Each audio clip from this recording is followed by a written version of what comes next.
Hello everyone, welcome back to our channel. मैं आर्या और आज हम कंटिन्यू करने वाले हैं अपना chapter that is human reproduction. So let's get started. अपने लास्ट क्लास में हमने स्पर्मेटोजेनेसिस तक देख लिया था। इस क्लास में हम oogenesis को मतलब देखेंगे। So the process of formation of mature female gamete is called oogenesis, which is markedly different from spermatogenesis. अब ये जो oogenesis होता है वो spermatogenesis से बहुत ज़्यादा डिफरेंट होता है। क्यों?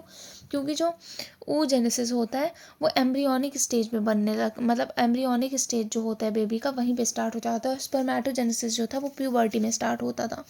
और ये जो oogenesis स्टार्ट होता है एम्ब्रियोनिक स्टेज में, तो क्या होता है कि एम्ब्रियोनिक स्टेज जो है बेबी का, वहाँ पे मिलियन ऑफ oogonia बच जाते हैं। और जब बच्चा पैदा हो जाता है, मतलब जो लड़की है वो पैदा हो गई, तो उसके पैदा होने के बाद एक भी क्या कहते हैं oogonia ना तो बनते हैं ना ही ऐड होते हैं।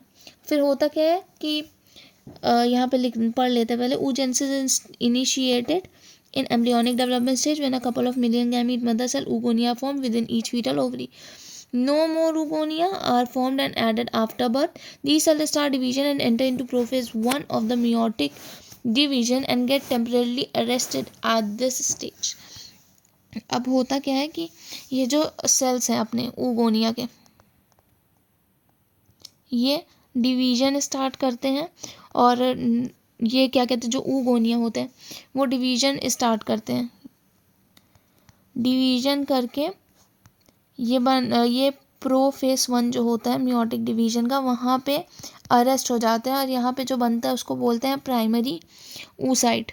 उसके बाद each primary oocyte get surrounded by layer of granulosa cells and is called primary follicle. अब ये जो प्राइमरी oocyte थी उसमें बहुत सारी लेयर्स बन जाती हैं ग्रेन्युलोसा सेल्स की, और इसको क्या कहते हैं, प्राइमरी फॉलिकल. मतलब कि जब प्राइमरी oocyte में बहुत सारी ग्रेन्युलोसा सेल की लेयर बन जाए तो इसको क्या कहते हैं, primary follicle. A large number of these follicles degenerate during the phase from birth to puberty. Therefore, at puberty, only 60,000 to 80,000 primary follicles are left in each ovary. The primary follicle gets surrounded by more layer of granulosa cells and new theca are called secondary follicle. मतलब कि क्या कहते हैं, जो phase होता है मतलब एक लड़की का बर्थ से लेके प्यूबर्टी तक में, वहाँ तक में बहुत सारे ये जो फॉलिकल्स होते हैं वो डीजनरेट कर जाते हैं। इसलिए प्यूबर्टी आने तक में खाली 60,000 से 80,000 प्राइमरी फॉलिकल बचते हैं ओवरी में। और फिर ये जो प्राइमरी फॉलिकल होते हैं इनमें और लेयर्स आ जाती हैं ग्रेन्युलोसा सेल्स की, और एक नया थीका बन जाता है, तो इसको क्या कहते हैं, सेकेंडरी फॉलिकल. ठीक है. The primary follicle gate surrounded bye more layers of granulosa cells and new theca and are called secondary follicles. Now the secondary follicle soon transform into tertiary follicle, which is characterized by fluid filled cavity called antrum. Very very important. तो अब इसमें ये important कैसे कि जो tertiary follicle है उसको किस चीज़ से कैरेक्टराइज किया जाता है, बाय एंट्रम. ये एंट्रम क्या है, एक fluid filled cavity. The theca layer is organized into an inner theca interna and outer theca externa. It is important to draw your attention that it is at this stage that the primary oocyte within the tertiary follicle grow in size. मतलब कि जो primary oocyte होता है tertiary follicle के अंदर, वो अपने size में बढ़ता है और कंप्लीट करता है अपना पहला meiotic division, and is an unequal division resulting in the formation of large haploid secondary oocytes and tiny first polar body. मतलब कि जब ये अपना ये जो था अपना यहाँ पे प्रोफेस 1 किया, जब ये अपना कंप्लीट मियोटिक डिवीजन कर लेता है, क्या कहते हैं, अपना जो कंप्लीट मियोटिक डिवीजन कर लेगा, तो उसके बाद क्या बना लेता है, एक सेकेंडरी oocyte बनाएगा और एक बनाएगा first polar body. Okay. The secondary oocyte retain bulk of nutrient rich cytoplasm of the primary oocyte. मतलब ये जो अपना सेकेंडरी oocyte होता है इसमें बहुत ज़्यादा रिच अमाउंट में न्यूट्रिएंट प्रेजेंट होता है साइटोप्लाज्म में. Now does the first polar body turn out from meiotic division further or degenerate? At present we are not very certain about this. The tertiary follicle further changes into the mature follicle called Graafian follicle. अब ये जो क्या कहते हैं अपना tertiary follicle था, ये further change होता है इनटू मैच्योर फॉलिकल, जिसको हम और क्या कहते हैं, जिसको हम कहते हैं अपना Graafian follicle. Now the secondary oocyte forms a new membrane called zona pellucida surrounding it। अब ये जो सेकेंडरी oocyte बना था अपना, ये जो होता है इसमें बहुत सारी नई मेम्ब्रेन आ जाती थी और उनको क्या कहते हैं, जोना पेलुसिडा।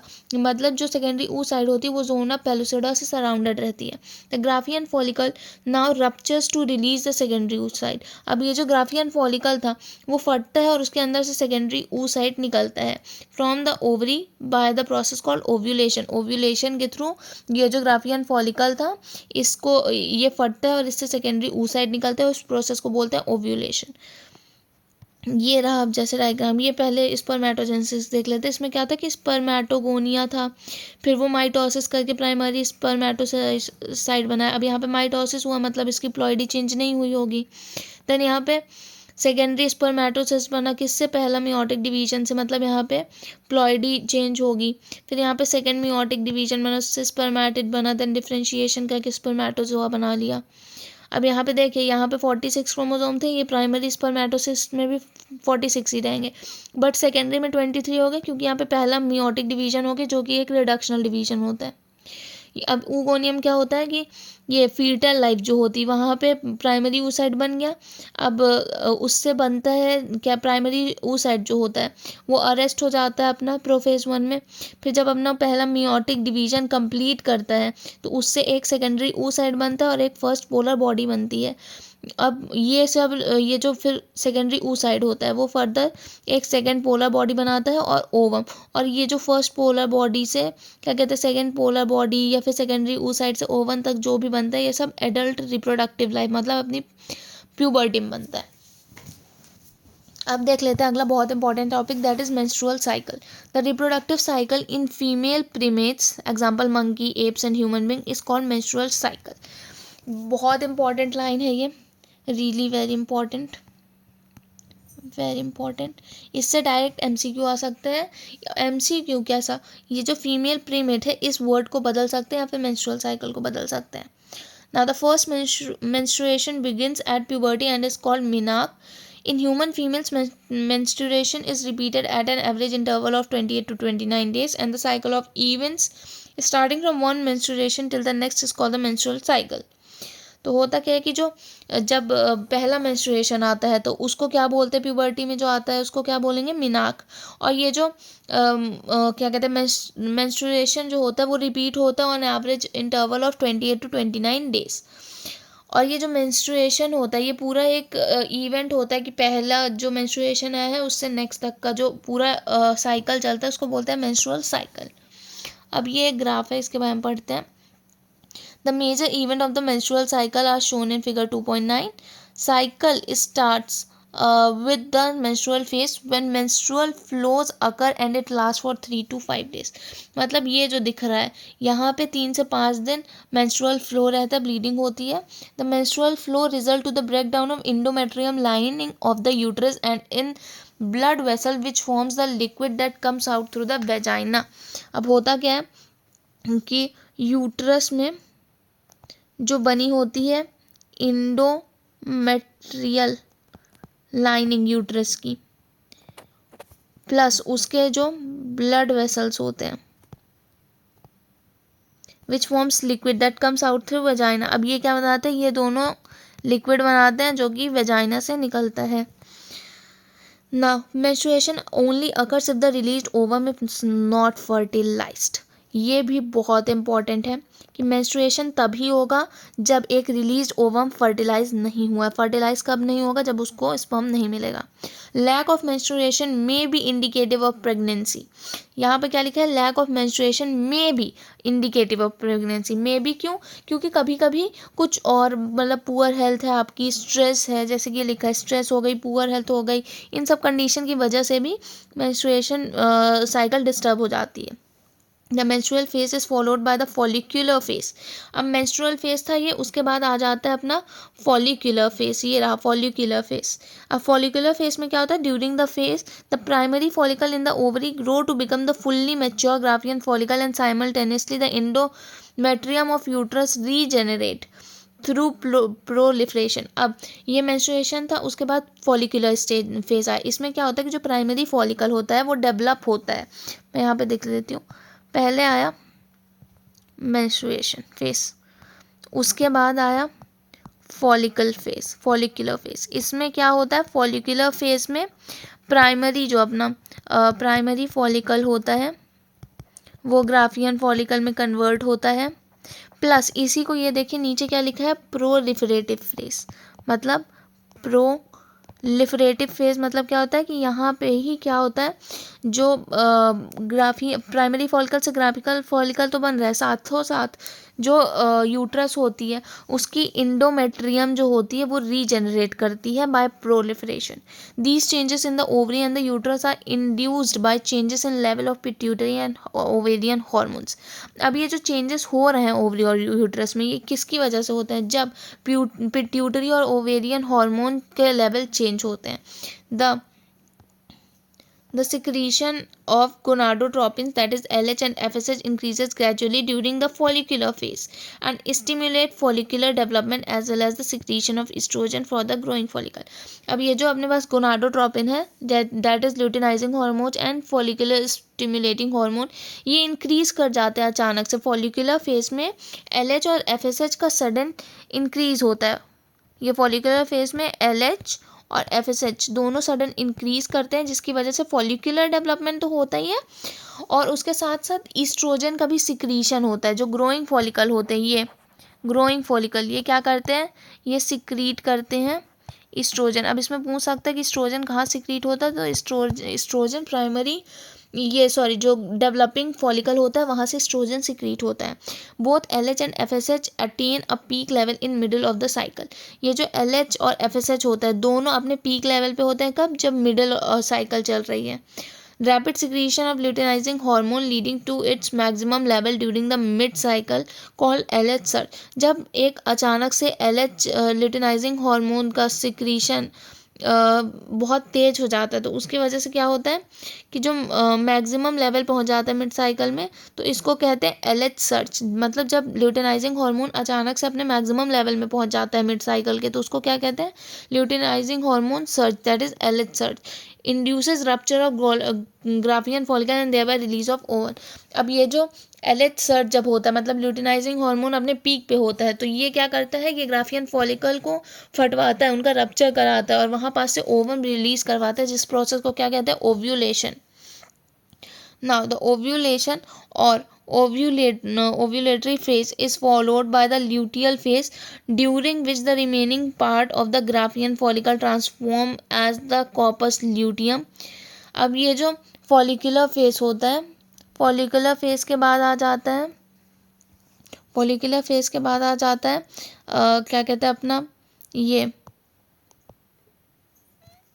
हाँ ये रहा, फॉलिकुलर फेज के बाद आ जाता है अपना ल्यूटियल फेज। ल्यूटियल फेज में जो होता है कि ग्राफियन फॉलिकल कॉर्पस ल्यूटियम में ट्रांसफॉर्म हो जाते हैं। The corpus luteum secrete large amount of progesterone which is essential for maintenance of endometrium. अब ये जो कॉर्पस ल्यूटियम था ये बहुत अमाउंट में प्रोजेस्ट्रॉन रिलीज करता है, जो कि इसलिए नेसेसरी होता है, जो इंडोमेट्रियम की लाइनिंग है उसको मेंटेन करने के लिए। मतलब अब इसमें बहुत इंपॉर्टेंट एक चीज़ है कि जो एस्ट्रोजन था अपना वो डेवलपिंग फॉलिकल से रिलीज हुआ, और जो प्रोजेस्ट्रोन है अपना वो कॉर्पस ल्यूटियम से सिक्रीट हुआ। Such an endometrium is necessary for implantation on the fertilized ovum and other events of pregnancy। अब ये इंडोमेट्रियम की ज़रूरत क्या होती है, ये जब इम्प्लांटेशन होता है बेबी का और फर्टिलाइज ओवम का, उसमें काम आता है प्रेगनेंसी के दौरान। During pregnancy all events of menstrual cycle stop and there is no menstruation. जब प्रेगनेंसी होती है तो वहाँ पे जितना भी मेंस्ट्रुअल साइकिल वाला प्रोसेस होता है वो सब रुक जाता है, वहाँ पे कोई भी मेंस्ट्रुएशन नहीं होता। In the absence of fertilisation the corpus luteum degenerate. अगर फर्टिलाइजेशन नहीं हो रहा है तो जो कॉर्पस ल्यूटियम होता है वो डीजनरेट कर जाता है। इसकी वजह से क्या होता है, disintegration of endometrium lining leading to the menstruation. अब जब फर्टिलाइजेशन नहीं हुआ तो कॉर्पस ल्यूटियम डीजेनरेट कर गया, कॉर्पस ल्यूटियम डीजेनरेट कर गया तो इंडोमेट्रियम की जो लाइनिंग थी, मतलब क्या कहते हैं, जो यूट्रस की लाइनिंग थी इंडोमेट्रियम की, वो भी क्या होती है, वो अपना शेड करने लगती है। होता क्या है कि जो ह्यूमन बींग्स में 50 ईयर्स की एज में मेंस्ट्रुअल साइकिल बंद हो जाती है, और उस टर्म को क्या बोलते हैं, menopause. Cyclic menstruation is an indicator of normal reproductive phase and extend between मिनाग एंड मीनोपॉज। जो साइक्लिक मेंस्ट्रुएशन होता है वो एक इंडिकेटर होता है नॉर्मल रिप्रोडक्टिव फेज का, और ये मिनाग और मीनोपॉज के बीच में एक्सटेंड भी होता रहता है। सो अब हमारा अगला टॉपिक है fertilisation and implantation. During copulation, that is coitus, semen is released by the penis into the vagina। मतलब कि कॉप्यूलेशन जब कोइटस होता है तो उस वक्त जो सीमेन होता है पेनिस से वो वेजाइना में रिलीज किया जाता है। इस प्रोसेस को बोलते हैं insemination. The motile sperm swim rapidly pass through the cervix, enter into the uterus and finally reach the ampullary region of the fallopian tube। जो मोटाइल स्पर्म होता है वो ऐसे वेजाइना में मूव करके सर्विक्स के थ्रू यूट्रस में जाता है, और वहाँ पे एम्पुलरी रीजन में, फैलोपियन ट्यूब का जो एम्पुलरी रीजन होता है वहाँ पे जाता है, और वहाँ पे ओवम जो रिलीज था उसके साथ मिक्स हो जाता है, मतलब उसके ऊपर अटैच हो जाता है उसकी वॉल पे। The ovum released by the ovaries also transported to ampullary region where fertilization take place। मतलब क्वेश्चन ये पूछ सकता है कि फर्टिलाइजेशन कहाँ पे होता है, तो एम्प्यूलरी रीजन में होता है। फर्टिलाइजेशन कैन ओनली अगर if the ovum and sperms are transported simultaneously, and really very important कि फर्टिलाइजेशन तभी होगा जब ओवम और स्पर्म एक ही साथ क्या कहते हैं एम्प्यूलरी रीजन में पहुँचे। This is the reason why not all copulation lead to fertilisation and pregnancy. इसी वजह से हम हर कोइटस की वजह से फर्टिलाइजेशन या प्रेगनेंसी नहीं होती। The process of fusion of sperm with an ovum is called fertilisation. जब स्पर्म ओवम से फ्यूज़ करता है तो उसको क्या कहते हैं, उसको कहते हैं fertilisation. During fertilisation sperm comes in contact with zona pellucida layer. मतलब फर्टिलाइजेशन के दौरान जो स्पर्म होता है वो किस लेयर के कॉन्टैक्ट में आता है, जोना पेलुसिडा में, and induces the membrane that block the entry of sperm। और क्या कहते हैं, जो ओवम की जोना पेलुसिडा लेयर है उसमें आके अटैच होकर वहाँ पे कुछ ऐसे चेंजेस करेगा मेम्ब्रेन में कि ताकि बाकी जो स्पर्म है उनकी एंट्री ना हो सके। वरना तो इतने मिलियन ऑफ स्पर्म मतलब जाते हैं, स्पर्म से आते हैं, बट उसमें से खाली एक ही क्यों होता है, क्योंकि जब अटैच हो गया ना उससे पहले, उसके बाद वो मेम्ब्रेन में कुछ ऐसे चेंजेस करते हैं कि बाकी के जो स्पर्म है वो उससे अटैच ना हो पाए। Thus, it ensured that only one sperm can fertilize an ovum। The secretion of acrosome helped the sperm enter into the cytoplasm of the ovum through the zona pellucida and the plasma membrane। जो अब acrosome होता है उसके अंदर कुछ क्या कहते हैं, एक सब्सटेंस होते हैं, जब वो अपना एक्रोजोम जो होता है ना वो हेल्प करता है स्पर्म को to enter in the cytoplasm of ovum through the zona pellucida layer. Now this induces the completion of the meiotic division of the secondary oocyte। अब जब स्पर्म मिलता है ओवम से तो वहाँ पे ये जो ओवा होता है उसका मियोटिक डिवीजन जो होता है वो ख़त्म होता है, और वहाँ पे बनता है secondary oocyte। The second meiotic division is also unequal and result in the formation of second polar body. अब जो दूसरा मियोटिक डिवीजन होता है वो भी इक्वल होता है, और उसकी वजह से क्या होता है, formation of second polar body and haploid ovum that is ऊटेड। रियली वेरी इंपॉर्टेंट, कभी कभी हैप्लॉइड ओवम को ऊटेड से डिनोट कर देते तो कन्फ्यूज़ हो जाता है, क्योंकि मैं खुद इस चीज़ में बहुत कन्फ्यूज़ हो जाती थी कि कहीं अगर हैप्लॉइड ओवम की जगह ऊटेड आ गया तो आई वॉज लाइक ये क्या है अब, बट आपको नहीं होना है confuse. Soon the haploid nucleus of the sperms and that of the ovum fuses together to form a diploid zygote। फिर क्या होता है कि जो हैप्लॉइड न्यूक्लियस होता है स्पर्म का, हैप्लॉइड न्यूक्लियस होता है स्पर्म का, हैप्लॉइड न्यूक्लियस होता है स्पर्म का, और ओवम का भी हैप्लॉइड ही होता है, दोनों फ्यूज के बना लेते हैं जाइगोट जो कि होता है डिप्लॉइड। ठीक है, अब यहाँ पे उसे how many chromosome will be there in zygote. अब स्पर्म में से जो आए वो क्या कहते हैं 23 आए, और ओवम में से 23 आए, तो जाइगोट में कितना हुआ 46 chromosome. Now one has to remember that the sex of the baby has been decided at stage itself। Let us see how। As you know, the chromosome pattern in human female is XX and male is XY। Therefore, all the haploid gamete produced by the female have the sex chromosome X, whereas the male gamete sperm the sex chromosome could be either X or Y। अब ये यहाँ पे जो क्या कहते हैं वो होता है चाइल्ड का सेक्स डिटरमाइन करना, उसमें सबसे बड़ा रोल जो होता है ना वो मेल का होता है। बेसिकली होता क्या है कि जो फीमेल है उसके पास XX होता है क्रोमोसोम पैटर्न, और मेल के पास XY क्रोमोसोम पैटर्न होता है। अब फीमेल से जब आएगा X ही आएगा, ये कोई भी लो X ही आएगा हमेशा, बट इससे कभी X आ सकता है कभी Y आ सकता है, ठीक है ना। तो अब जब एक मान लो इससे X है इससे भी X है, XX आया तब तो बन गया लड़की, बट इधर से X आया इधर से Y आया तो ये क्या बन गया XY, दैट इज़ लड़का।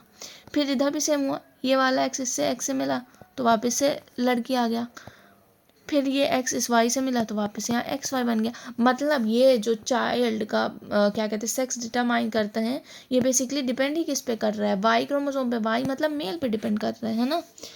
सो hence 50% of sperm carry the X chromosome while the other 50% carry the Y. After fusion of male and female gamete, the zygote would carry either X or XY depending on whether the sperm carrying X or Y fertilize the ovum. The zygote carrying XX would develop into female. अगर XX आया है तो वो female बन जाएगा, XY आया है तो मेल बन जाएगा. That is why scientifically it is correct to say that the sex of baby is determined by the father and not by the mother. ये जो है ना क्या कहते हैं सेक्स डिटर्मिनेशन, ये तो डायरेक्टली बोर्ड्स में पूछा जाता है. पिछले साल भी आया था, हर साल आता है. मैंने जब बोर्ड्स दिया तो भी ये आया था डायरेक्टली, और ये बच्चों को बहुत ईजी पड़ता है ये करने के लिए, तो ये बहुत अच्छे से पढ़ लेना. और इसमें आखिरी में कंक्लूजन क्या निकलता है कि जो सेक्स डिटर्मिनेशन होता है बेबी का वो मेल पे डिपेंड करता है ना कि फीमेल पे. Meiotic division starts as the zygote moves through the isthmus of the oviduct called cleavage towards the uterus. अब माइटोटिक डिवीजन तब स्टार्ट होता है जब जो जाइगोट होता है वो जो isthmus के थ्रू ओविडक्ट का जो isthmus होता है उसके थ्रू यूट्रस की तरफ जा रहा है, जिसे हम बीच में क्लीवेज कहते हैं, तब होता है इनका माइटोटिक डिवीजन. एंड ये फिर क्या बनाते हैं, and forms 2, 4, 8, 16 daughter cell called blastomere. क्या बनाते हैं 2, 4, 8, 16 daughter cells called blastomere. The embryo with 8 to 16 blastomere is called morula. ये यहाँ पे मैं लिख देती हूँ 8 to 16 ब्लास्टोमियर है तो उसको क्या बोलेंगे, उसको बोलेंगे morula. The morula continues and divides transform into blastocyst. अब जो मोरुला होता है वो कंटिन्यू करता है अपना डिवाइड और किस में कन्वर्ट हो जाता है ब्लास्टोसिस्ट में, as it moves further into the uterus. और ये जो ब्लास्टोसिस्ट होता है ये फर्दर अपना यूट्रस में जाता है. The blastomere in the blastocyst are arrange into an outer layer called trophoblast and an inner group of cell attached to the trophoblast called the inner cell mass. अब ये जो ब्लास्टोमियर होता है blastocyst के अंदर ये दो पार्ट में डिवाइड होता है, एक आउटर लेयर एक इनर लेयर. आउटर लेयर जो होती है वो ट्रोफोब्लास्ट की होती है और ट्रोफोब्लास्ट से अटैच कुछ सेल्स होते हैं जिनको बोलते हैं inner cell mass. The trophoblast layer gets attached to the endometrium and the inner cell mass get differentiated into embryo. Really very important कि जो ट्रोफोब्लास्ट वाली लेयर होती है वो एंडोमेट्रियम से अटैच कर जाती है और जो इनर सेल मास होता है वो डिफ्रेंशिएट करता है और एम्ब्रियो आगे बनाता है. After attachment, the uterine cell divides rapidly and covers the blastocyst. Attachment के बाद जो यूट्रिन सेल होती है वो डिवाइड करने लगती है रैपिडली और क्या करती है ब्लास्टोसिस्ट को कवर कर लेती है. As a result blastocyst become embedded in the endometrium of uterus. This is called implantation at it leads to pregnancy. अब अटैचमेंट के बाद जो यूट्रिन सेल्स होते हैं वो डिवाइड करके कवर कर लेते हैं ब्लास्टोसिस्ट को. तो इसमें क्या हो गया कि जो ब्लास्टोसिस्ट था वो एंडोमेट्रियम जो था यूट्रस में उसमें एम्बेडेड हो गया. अब इसको इस प्रोसेस को क्या कहते हैं इम्प्लांटेशन, और इसी की वजह से प्रेगनेंसी होती है. ना pregnancy and embryonic development. After implantation finger like projection appear on the trophoblast called chronic villi. अब जब इम्प्लांटेशन हो जाता है तो जो ट्रोफोब्लास्ट था उसमें एक फिंगर लाइक प्रोजेक्शन दिखेगी जिसको बोलते हैं chorionic villi, which are surrounded by uterine tissue and maternal blood. जो कि किससे सराउंडेड होती है यूटरीन टिश्यू और मैटरनल ब्लड से. The chorionic villi and uterine tissue becomes interdigitated with each other and jointly form a structural and functional unit between developing embryo and maternal body called placenta. जो chronic विलाय होती है और यूटरीन tissue होती है वो दोनों interdigitated हो जाते हैं एक दूसरे से और क्या बना लेते हैं स्ट्रक्चरल एंड फंक्शनल यूनिट, जिसको क्या कहते हैं डेवलपिंग एम्ब्रियो, और उसको और क्या बोलते हैं प्लेसेंटा. ठीक है ना.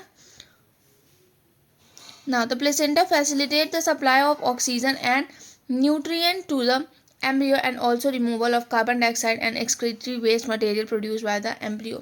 ये बहुत इंपॉर्टेंट है कि प्लेसेंटा का रोल क्या होता है. प्लेसेंटा बहुत ज़्यादा इंपॉर्टेंट कैसे है कि जो प्लेसेंटा होता है ना वही ऑक्सीजन न्यूट्रिएंट्स हो गए इन सब की सप्लाई कराता है और जो बेबी की बॉडी का से मतलब जो भी कार्बन डाइऑक्साइड होता है या उसका जो भी एक्सक्रीटरी प्रोडक्ट है वो बाहर निकालता है. The placenta is connected to the embryo through umbilical cord, which help in transport of substance to and from the embryo.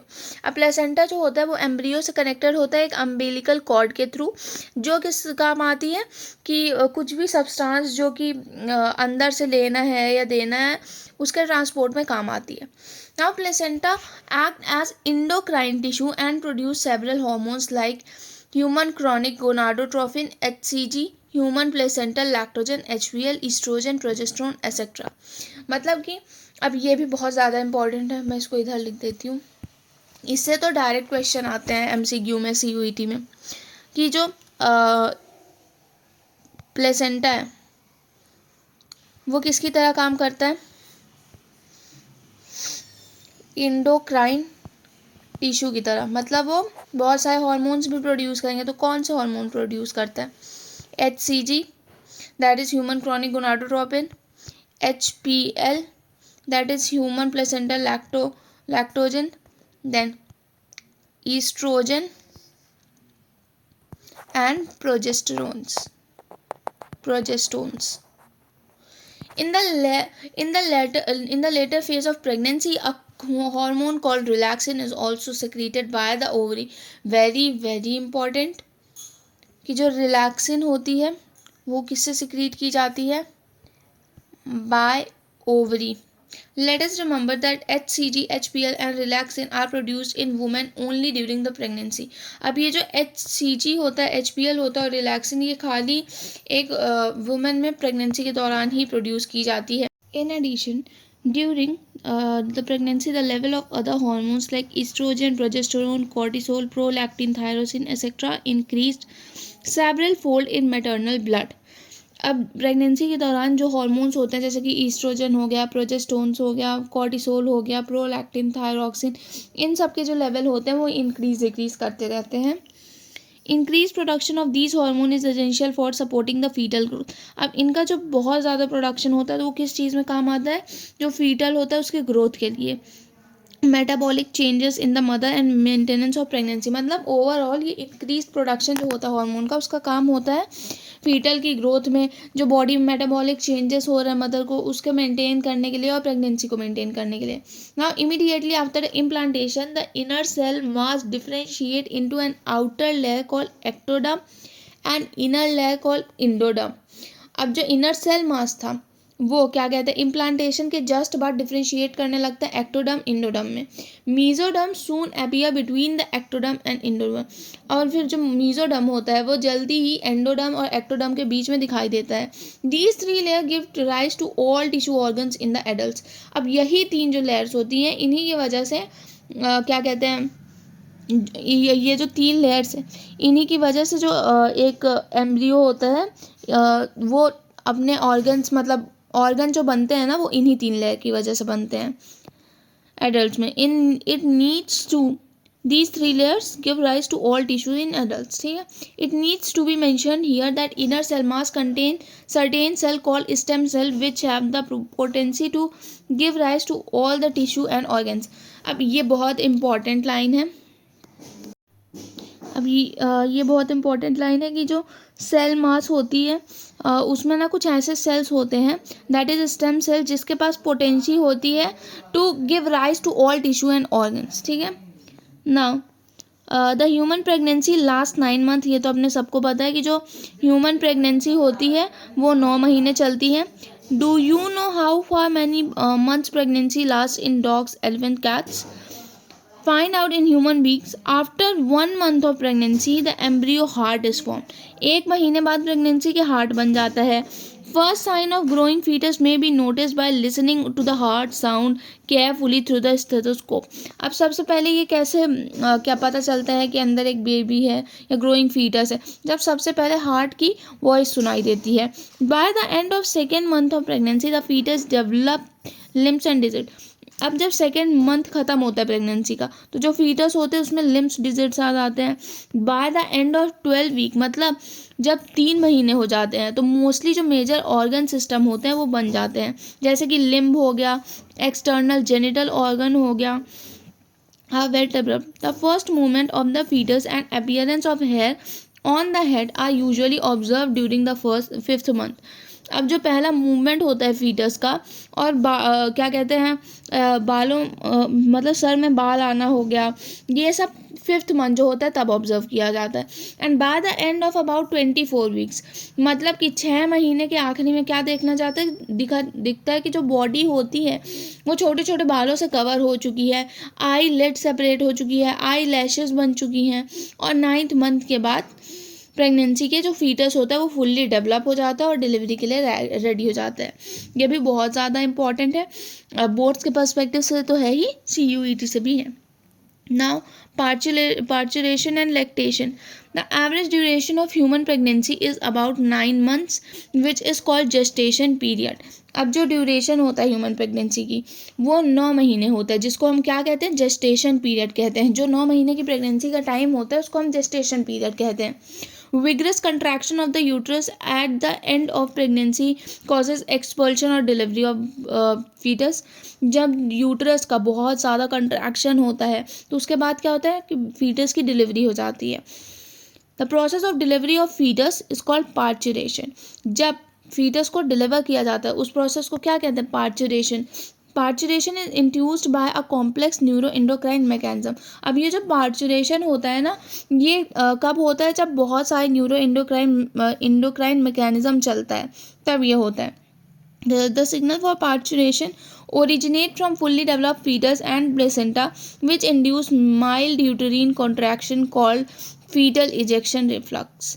अब ये जो सिग्नल होता है पार्चुरेशन के लिए वो ओरिजिनेट होता है कहाँ से, जो फुल्ली डेवलप्ड फीटस होता है उससे, और प्लेसेंटा जो होता है उससे होता है. ठीक है ना.